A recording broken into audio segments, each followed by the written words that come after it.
கிறிஸ்துவுக்குள் மிகவும் பிரியமான சகோதர சகோதரிகளே, இயேசு கிறிஸ்துவின் நாமத்தினாலே உங்கள் யாவருக்கும் எனது அன்பின் நல்வாழ்த்துதலையும் வணக்கத்தையும் தெரிவித்துக் கொள்கிறேன்.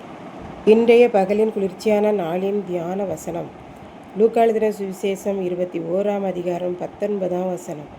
உங்கள் பொறுமையினால் உங்கள் ஆத்துமாக்களை காத்து கொள்ளுங்கள். இயேசு சீசர்களிடமும் ஜனங்களிடமும் பேசிக்கொண்டிருக்கிறார்.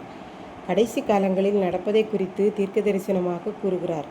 என் நாமத்தை நீங்கள் தரித்திருக்கிறதினாலே உங்களை ஜெப ஆலயங்களுக்கும் சிறைச்சாலைகளுக்கும் ஒப்பு கொடுப்பார்கள்.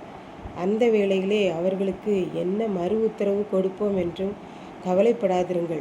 யாரும் உங்களை விரோதிக்கிறவர்களாக இருந்தாலும் அவர்கள் உங்களை எதிர்த்து பேசவும் உங்கள் எதிரில் நிற்கவும் முடியாதபடி உங்களுக்கு வாயில் வார்த்தைகளையும் ஞானத்தையும் அறிவையும் நான் உங்களுக்கு கொடுப்பேன் என்று இயேசு கூறினார். அடுத்ததாக கடைசி காலங்களில் அவரவர் சொந்த குடும்பங்கள் எப்படி இருக்கும் என்று கூறுகிறார். நாம் கருவில் உருவாகி சுமந்து பெற்று பாராட்டி சீராட்டி பார்த்து பார்த்து நம்மை வளர்த்த பெற்றோர் நம்மை காட்டி கொடுப்பார்கள். இவன் இயேசு என்கிற பெயரை கூறுகிறான், இவனை இழுத்து செல்லுங்கள் என்பார்கள் என்று கூறுகிறார். அடுத்ததாக சகோதரர்கள் சகோதரிகள் எல்லாரும் ஒருவருக்கொருவர் காட்டி கொடுப்பார்கள். பிள்ளைகள் பெற்றோரை காட்டி கொடுப்பார்கள். அவன் இயேசுவை மறுதளிக்காமல் இருக்கிறான், அவனை இழுத்து செல்லுங்கள் என்பார்கள். அடுத்ததாக நம்முடைய சொந்த பந்தங்கள் சொக்காரர் யாவரும் நம்மை காட்டி கொடுப்பார்கள் என்கிறார். அடுத்ததாக சிநேகிதர்கள் எப்பேற்பட்டவர்களாக இருந்தாலும் இருக்கலாம். நமக்காக உயிரையே கொடுக்கிற சிநேகிதர்களாக இருந்தாலும் கடைசி காலங்களில் எல்லாருடைய மனது மாறி நம்மை காட்டி கொடுப்பார்கள் என்கிறார். மாத்திரமல்ல, நம்மில் நிறைய பேரை கொலை செய்கிற அளவுக்கு நம்மை காட்டி கொடுத்து கொலை குற்றவாளியாக கொண்டு போய் நிறுத்தி விடுவார்கள் என்று இயேசு கூறினார். இயேசுவை நாம் தொழுதுகொள்கிற போது சுற்றுச்சூழ எல்லாராலும் பகைக்கப்படுவோம்.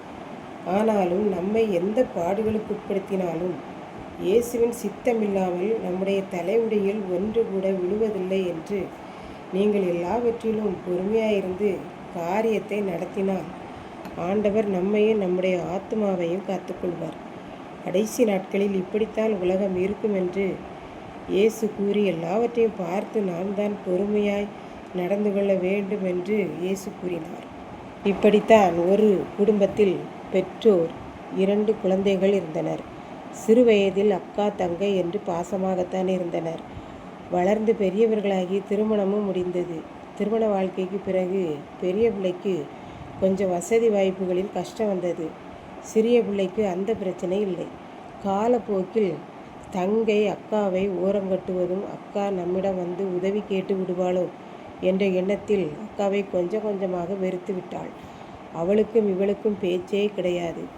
யாரோ எவரோ என்று சொல்லி வாழ்ந்து கொண்டிருந்தனர்.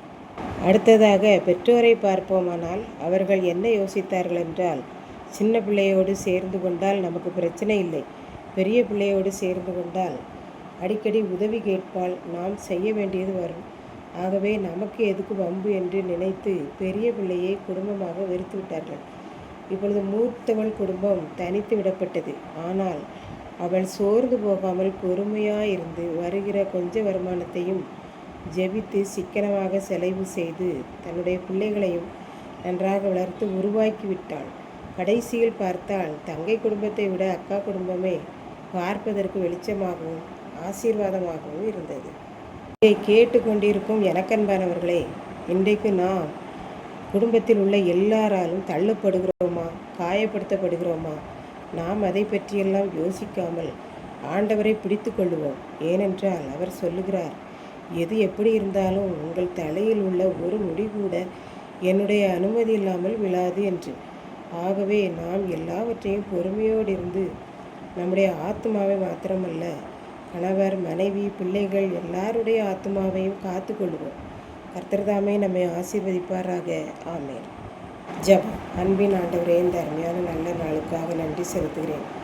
இப்போதும் இதை கேட்டுக்கொண்டு இருக்கிற ஒவ்வொரு பிள்ளைகளும் பொறுமையாயிருந்து குடும்பமாய் தங்களுடைய ஆத்மாக்களை உமக்குள்ளாக காத்துக்கொள்ளவும் கட்டிக்கொள்ளவும் உதவி செய்தரலாம். மீட்பர் இயேசு கிறிஸ்துவின் நாமத்திலே தாழ்மையோடு வேண்டிக் கொள்கிறேன் பிதாவே. ஆமென்.